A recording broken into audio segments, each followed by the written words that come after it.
Big shout out this week to Morpie, Janet, Tracy, and Sophie for becoming new patrons. Thank you so much for helping to make this show happen. This newer format involves a lot more time and effort in writing and investigating and interviewing, fact-checking, editing, and production, and you are very directly helping make it happen. Thank you, I love you. A few strong content notes for the show this week. Our story contains references to, but not descriptions of, child pornography, references to sexual assault, and descriptions of sex acts and BDSM. Please take care of yourselves, friends. My name is Callie Wright, and this is the Gaytheist Manifesto. You see those two shelves over there? This is my friend Tony. You might remember them from the episode we did about autism a while back. I have almost 50 at this point.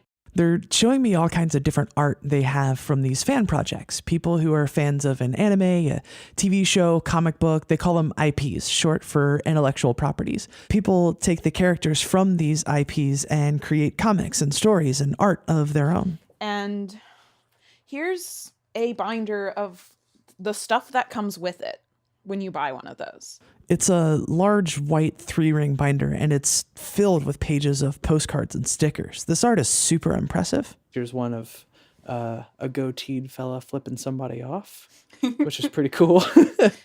Those are really neat because they're taken as candid pictures of the characters, and on the back they have something written by the character, air quotes, about that situation. This is actually what I got from supporting a digital zine.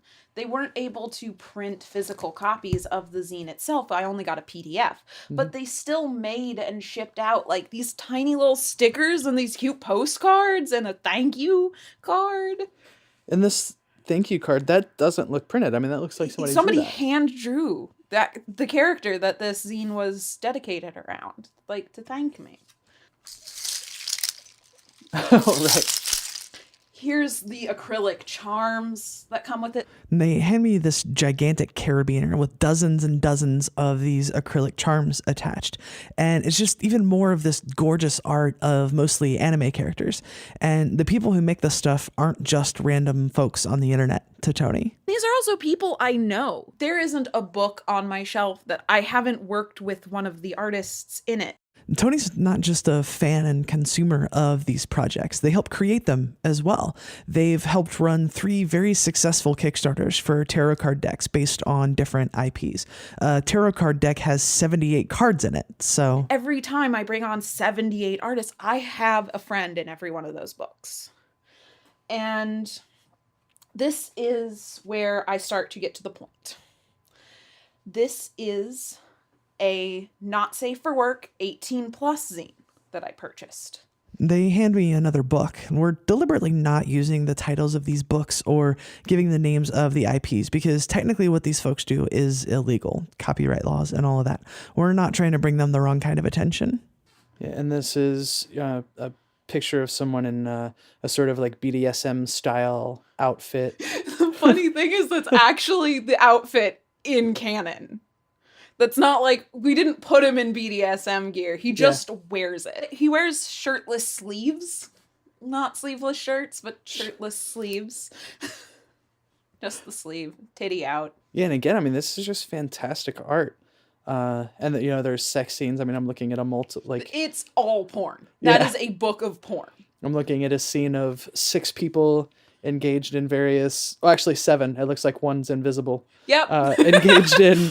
all kinds of different sex acts, and then there's a crowd. It almost looks like they're inside of a storefront, and there's like a crowd outside observing.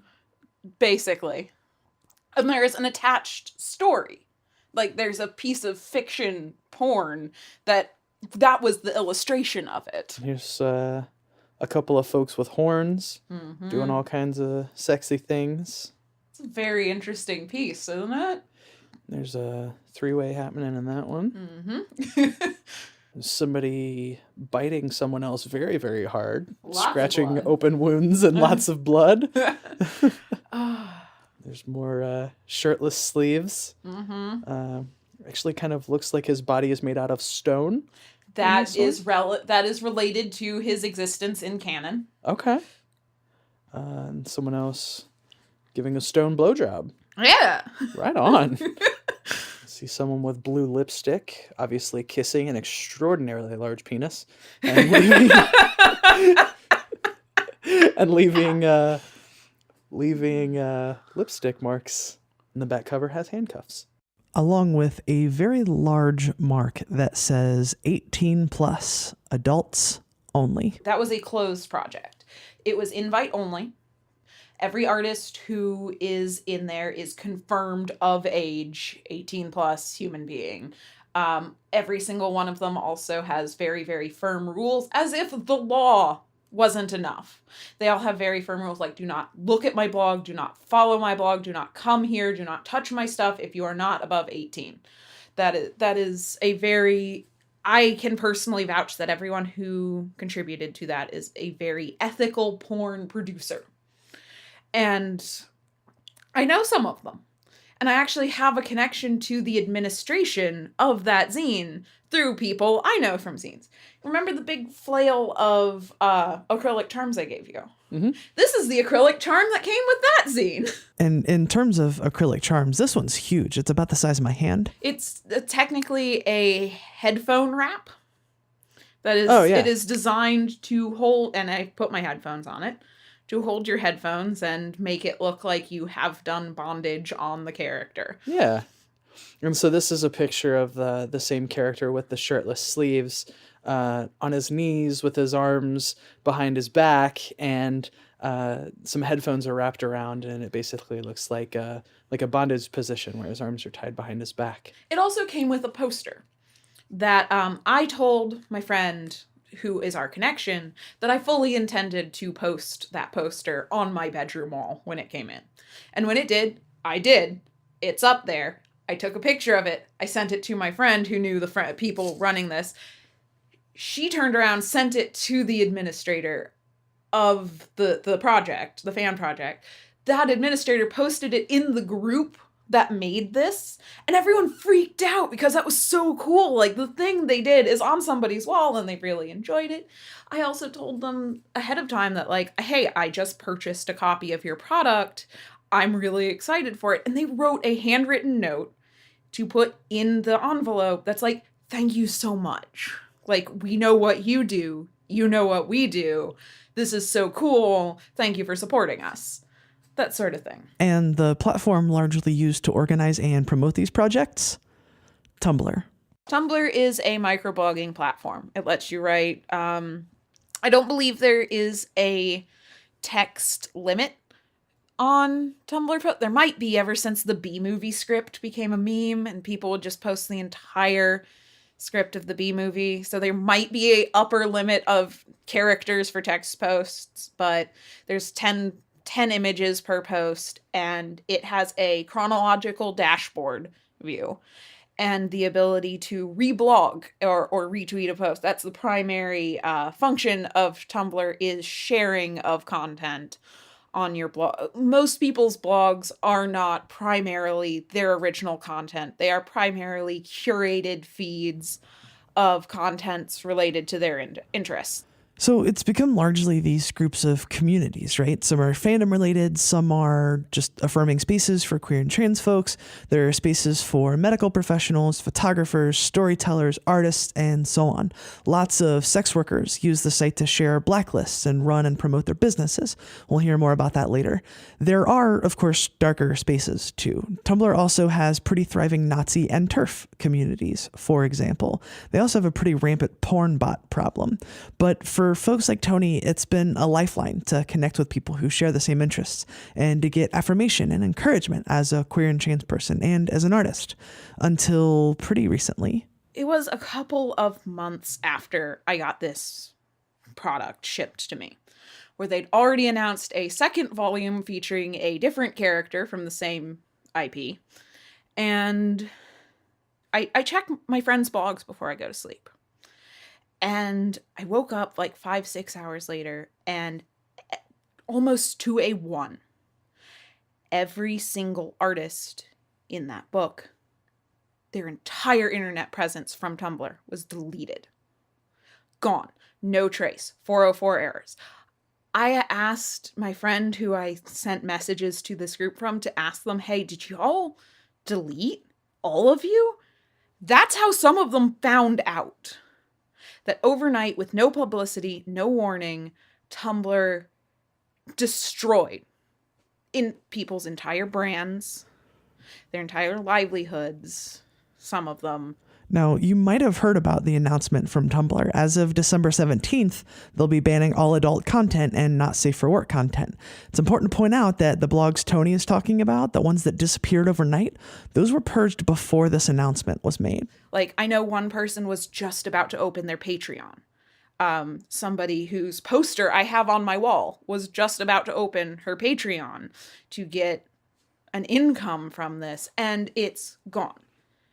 And the kicker is, there was no announcement about this, no explanation, no warning, and all there was if you think you've been deleted improperly, here's the contact. And it wasn't even the staff saying that, it was other people saying, hey, I found the staff's contact buried on this info page. If you think you've been deleted, try this.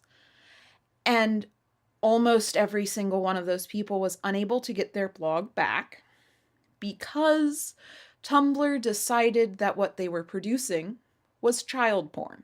Now, in the original IP, these characters are depicted as children. They're high school kids. But in the erotica you heard me describing earlier, these characters are clearly adults. They're aged up versions of these characters. This is made clear in a few ways. Just looking at the illustrations, these are very clearly illustrations of young adults.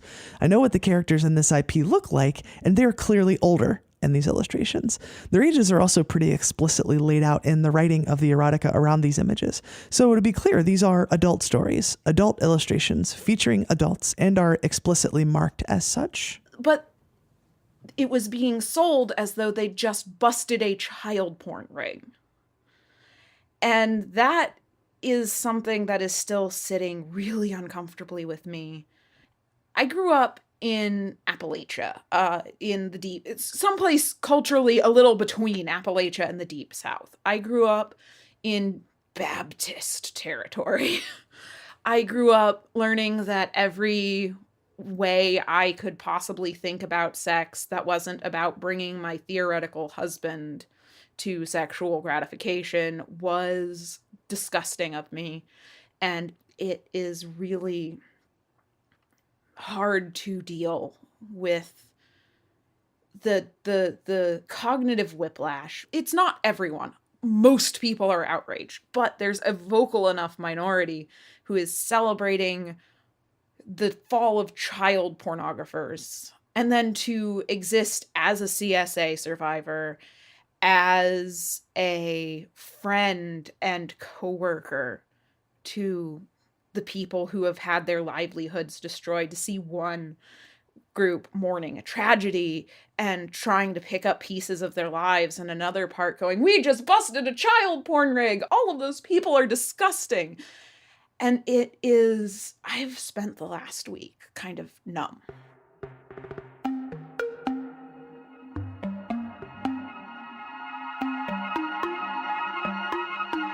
So on December 3rd, Tumblr announced it was going to be banning all adult content from its platform. That's an announcement you've probably heard. The chain of events that likely led to all of this seems to begin around November 13th. An open letter was posted on Twitter. It called out Tumblr for not doing enough to prevent child porn from being posted to the site. It says, I am writing this to bring to your attention a hotbed of child pornography that exists, not in the shadowy corners of the dark web, but hosted by the 55th most visited website for October this year. It goes on to describe these pages being reported multiple times, taking too long to remove, only to reemerge with slightly modified names. It calls on Tumblr to fix its reporting system and work to remove that sort of content more quickly. On November 16th, Tumblr's iOS app disappeared from Apple's App Store. Tumblr released a statement. We're working to resolve an issue with the iOS app and hope to be fully functional soon. We really appreciate your patience as we figure this out, and we'll update this article when we have news to share. There was a tweet from a digital marketer that said she was hearing through back channels that there was a, quote, flare-up in a specific type of inappropriate content. The site 9to5Mac speculated that the removal probably had to do with Apple's inappropriate content guidelines. The website download.com heard through independent sources that the specific reason was that child porn was being posted to the site. And when they presented Tumblr with the information from their sources, a company spokesperson responded, confirming that was actually what was going on. That child porn was being posted to the site and had been missed by the site's filter. Since it becomes a law enforcement issue at this point, it makes some level of sense they would be a bit mum on the specifics. Then on November 19th, reports started to come from members of Tumblr's communities that a lot of blogs that featured legitimate, above-board adult content were gone. Even some art study and human anatomy accounts. It seems that Tumblr was cracking down, and lots of innocent people got caught up in it. The artist who drew and wrote the book we were talking about earlier was permabanned. They appealed. Tumblr told them they'd been banned for creating inappropriate content involving minors, even though they hadn't. They were told if they created new accounts, those would be deleted too. Their Safe for Work blog had 24,000 followers. Their Not Safe for Work blog had 50,000 followers. They told one news outlet, Tumblr provided that base for me to always be able to offer commissions had I wanted to. Losing that many followers, I can't bear thinking about how much work it'll take again. And then they made the big announcement. On December 3rd, Tumblr's CEO Jeff D'Onofrio posted to the staff Tumblr account.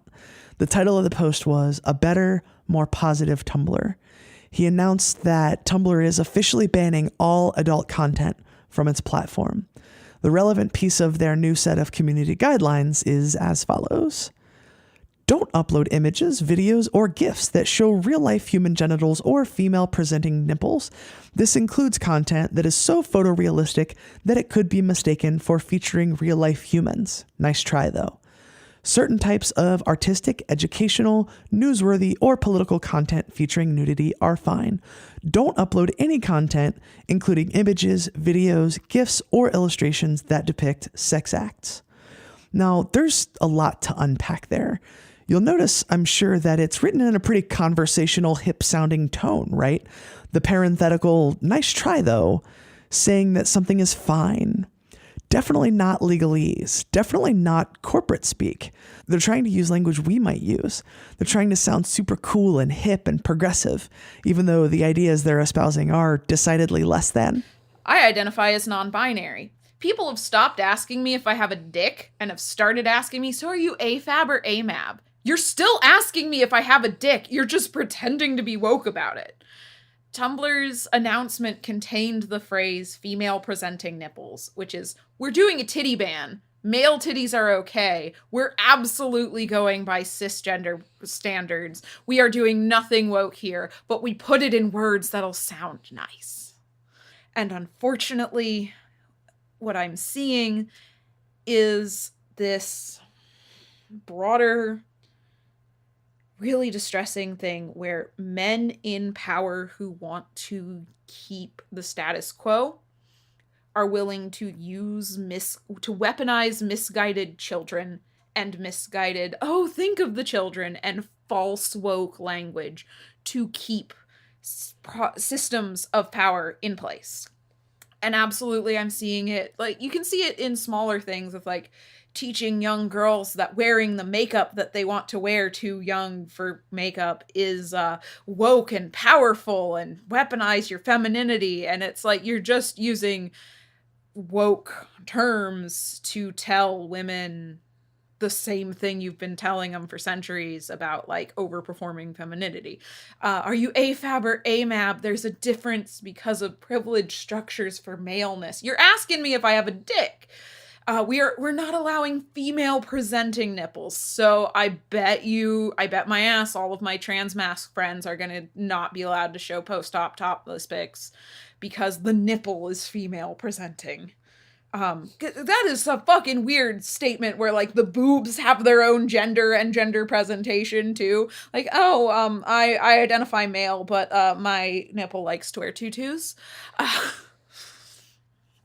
And female presenting very carefully chosen words to be like, it doesn't matter what your identity is, it matters what it looks like to me.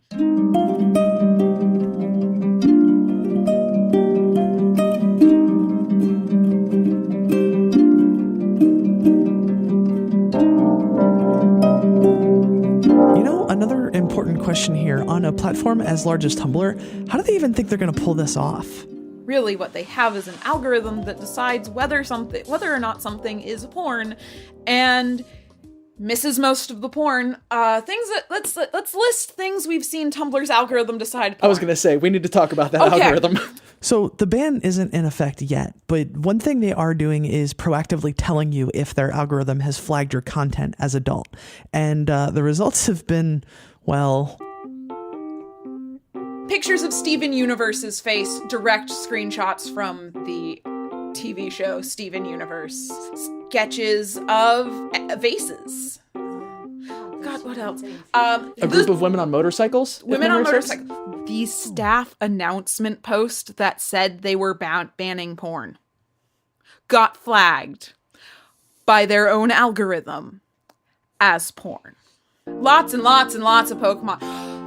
One of the advertisement posts for my latest tarot project got flagged. It's hilarious because essentially their stated purpose is they believe that through an algorithm that has been unable to tell what anything is, they are going to solve the question of art. That from the moment people realized they could make representative cave paintings and little statuettes, people have been doing lewd representative cave paintings and like dildos. And like, it is one of the questions of art that will never be solved, is what art is art and what art is porn? Like, where's the line? Because like, there's some shit that is clearly smut with no artistic value. There's a lot of pieces in that zine I just showed you that it like I just whack it to that. That is there's no artistic value here. There's obviously the artist put a lot of effort into rendering that giant monster penis, and I appreciate them for it. But like, I'm not gonna put it up. My art politics say I actually would put it up next to the Mona Lisa. I think some of the dicks in there are better than the Mona Lisa. Just in terms of rendering hours. But like, art's supposed to make you feel things. Horny's a thing to feel.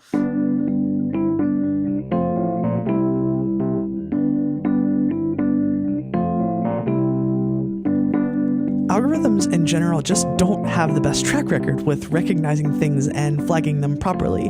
The London Metropolitan Police Force have a system that can't seem to tell the difference between a desert and a naked body, for example, flesh tones and all of that. YouTube has an algorithm that's supposed to detect copyright violations, and it flagged a video of white noise with 5 separate violations. So we have one of the top law enforcement agencies and one of the biggest companies on Earth, and they haven't even figured this out yet. But somehow Tumblr thinks they've got it. And there's a Glassdoor interview I linked you to that talks about the behind-the-scene coding on Tumblr. And that is something I really cannot push hard enough into this conversation. I joined in 2011. There hasn't been an update that has not immediately been followed by, here's 500 new third-party extensions to remove the update or fix its glitches. They can't code for shit.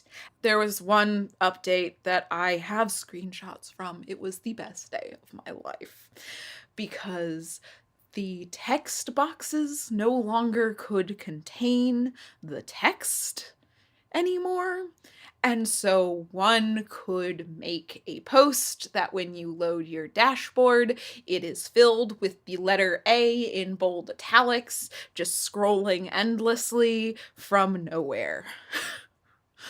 It made things jump around. There was a gif of a rat that would bounce around. And of course, users could reblog this and republish it to their blog, so all of their followers would now suffer this plague. And it was 24 hours of unadulterated, gleeful chaos. But that's the kind of coding we're dealing with, is people who can't even keep text in a text box. So I want to actually take a minute to talk about the day that they chose to enforce this not safe for work ban. This is Bridget. She's a sex worker and another friend of mine whose life, work, and community are affected by this. They decided to do that on December 17th. December 17th is a National End Violence Against Sex Workers Day and a remembrance of sex workers. Because one of the things you don't hear about a lot is the sheer number of us who get killed while working. It's usually girls, not just girls, but it's usually people who are who Tumblr. Women of color. Yeah. Queer people, women of color. More people with other marginalizations besides just sex worker are more proportionately murdered, missing. And no one cares. Because they're a dirty, slutty prostitute. When you decide to become a prostitute, you are relinquishing your right to dignity, human decency, or even life. And though few companies will publicly say it, this ban, along with similar changes on Facebook and even my recent issue with Patreon, it seems to all come back to SESTA and FOSTA. These are laws that were sold as a way to protect people from sex trafficking, but many, many folks in sex work communities say it's really done the opposite. These laws say that websites can be held criminally liable for user-hosted content. So if a user is advertising for illegal sex work, the people who run the website can be held responsible. You might remember the CEO and several employees of Backpage.com being arrested and brought up on charges. That case was used to argue that stricter laws were needed to prevent sex trafficking, and SESTA and FOSTA are the result. Which, right now, I want to tell you something. There have been so many people in the community of sex workers who have been like, Backpage saved my life. Because one of the biggest aspects of it was you could find, screen, and create blacklists of clients as an escort. Which, like, if you cannot maintain a robust blacklist of people, you can get killed. You can get actually trafficked instead of just being a sex worker. And like they did with Backpage, lots of sex workers use Tumblr for lots of reasons. I've been a sugar baby for the last 5-6 years. A sugar baby is a young person, usually a young woman, who ends up in a mutually beneficial arrangement with an older person. There are sugar mommies, but they're very rare. Usually you end up with a sugar daddy. And in my experience, a sugar daddy has been a middle-aged white man who's cheating on his wife. Tumblr actually had for a really long time a very robust sugar baby culture. Resources. Yeah. The people themselves talking to each other. Yeah, it's a lot of girls, usually girls. There aren't a lot of sugar babies who are male. We actually have cultivated blacklists. I have my sugar Tumblr open right now, actually. And 3 of the things I'm seeing are, beware this guy, here's all of his information, here's the phone number he'll use, and a picture. Watch out for him. He will try to rape you. He will try to stiff you. He will be shitty. And it's a way for us to watch out for each other. Because the law won't persecute those people as rapists. They'll persecute you as a sex worker. Yeah, that's one of the worst things, is it all depends on when the money changes hands. We often use Tumblr, and it's, like I said, it's not just Tumblr. We use Backpage, Adult Friend Finder. I'm actually on Seeking.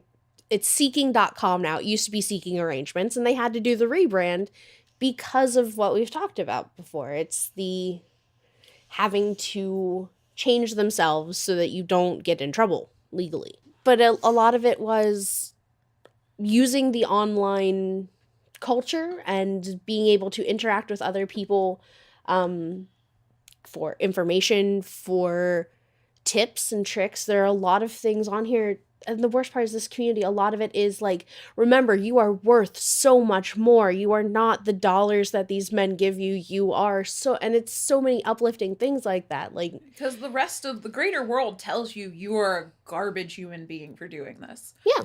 And these people tell you you have a right to your own fucking body. Yeah. They make sure to be like, hey, don't undersell yourself. $200 for 4 hours in which he just does no, fuck you. Ask him for $4,000. A lot of it is the culture of like, ask for what you feel you're worth, not what somebody else decides you are. And so tell me about the conversation that's happening in the sex worker community about this. It's honestly, it's a hot garbage fire at this point. There's a lot of panicking, a lot of freaking out, because there are a lot of people who use Tumblr who aren't bots to sell private shows, to sell clips, to sell videos, to sell their premium Snapchats. And that's a lot of money, and it's a lot of scrambling to try to find somewhere new to live, because Tumblr has decided, a website that once very famously in its "What's Your Opinion on Adult Content" wrote, "Go nuts, show nuts," whatever, is deciding, oh no, the children, we must look out for them. They're wondering, what do we do now? Where do we go? We can't go to Eros. We can't go to Backpage. We can't go to any of these websites that used to help us now. And there's a couple people that I know who are like, okay, so we have to get our own website. We have to make our own website. And like, yes, a lot of the most successful escorts in a lot of the tags are going, okay, so here's what I did. Here's my website. Here's how it's set up. If you can get the money to do this, go for it. Well, and that's what it comes down to, because, I mean, obviously there's availability. I mean, you can go make your own website. You can all that. But there's it's a class barrier, and it's money. Yeah. Yeah. Anytime something takes time and or money, that's a class barrier. Yeah, and a lot of people who do sex work are doing it not because like they're lazy. They're not doing it They're because doing it to make fucking money. Yeah, and right. They're the same reason literally anyone else does work. They're not doing it because it's easy, because I'm going to tell you, it's not easy. I've like had to hold you while you cry about stuff before. Yeah, and it's a lot of it is like, okay, so on a typical night going out on a date, there are at least 4 people who know where I'm going at all times.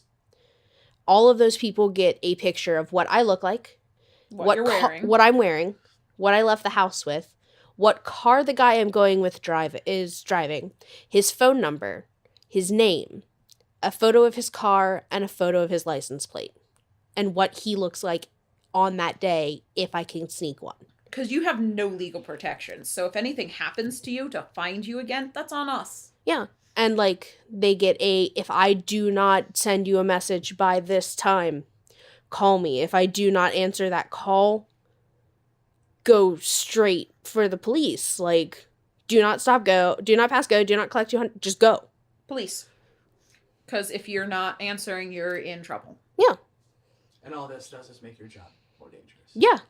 What it does is it eliminates so many things. It eliminates a lot of agency that a lot of these people have over themselves. It brings up the new need once more for a pimp. And like the most dangerous thing to an escort is not her clients, it's her pimp. Because that person has decided, oh, well, I'm marketing you. I decide how much money you get. I decide what happens. It turns into sex trafficking like that. Yeah. It's hard. It's really hard, and it's doing nothing but making it more dangerous. One of the girls I know who is very successful, like to the level of what a lot of us would call she transcended escort into courtesan. Like she made that upper level work for her. Explain that word again. I don't think I've heard that. So, Courtesan? a courtesan, it's a really old word actually. It was basically closer to a mistress. Okay. Like you were smart and you were funny and you were a good conversationalist, and then Not sometimes just someone to fuck, but like like the rock stars of the sex worker world. You provided conversation, and you were smart and witty, and you were well read, and you were very you were someone these men could have the conversations that they couldn't have with their wives, because they wanted their wives to be obedient and complacent, but they could pay you a lot of money to be very smart and well educated. So like that rare thing of a woman who's almost a person. Yeah. But like she told us, like, she started out, she had a pimp, she managed to get away from him, started a back page, and that was what kept her alive. It kept her safe. It kept her from being homeless. Like, it's moved her from being homeless to... Doesn't she have a penthouse? Yeah. Yeah. Penthouse in New York City. You don't have to worry anymore money. $15,000 a month kind of money. Which is what New York City is fantastic for. Yeah. Don't move to New York. I'd miss you. I won't go anywhere, I promise. And that's the thing, is it's like, it's really, so many people equate sex work with being lazy, and it's not. It's so much harder. It's having to know how to protect yourself, having to know how to market yourself. It's not just protecting yourself from, you have to protect yourself from the clients, from the general public, and from the government of the country you live in. And so what's the plan? I mean, there's no plan. I was gonna say, if there even is one. There's no plan. There is no plan. It has been a week of nothing but panic. I mean, a lot of the girls I know are moving to freestyling, which is basically you dress up. Super dangerous. Oh yeah, it's dangerous. You dress up in your nicest outfit. You go to exclusive clubs, exclusive bars. You sit at the bar, you look pretty, and you wait for people to buy you a drink and start talking to you about how much money they make. Which works. Yeah. I've never freestyled, but like, it works. Notable groups that Tumblr didn't announce they were making life harder for include the aforementioned TERFs and Nazis. A quick Google search found those blogs up and thriving, while for many marginalized folks, a place for connection, community, self-expression, safety, and livelihood is gone. Pornhub tried to capitalize on the news, but they have problems of their own. There are a few alternative sites that Tumblr users are going to. I'm going to put some links in the show notes for these sites. I can't give them an endorsement, but these are sites that have popped up in a few different lists that I've seen, so they're worth checking out.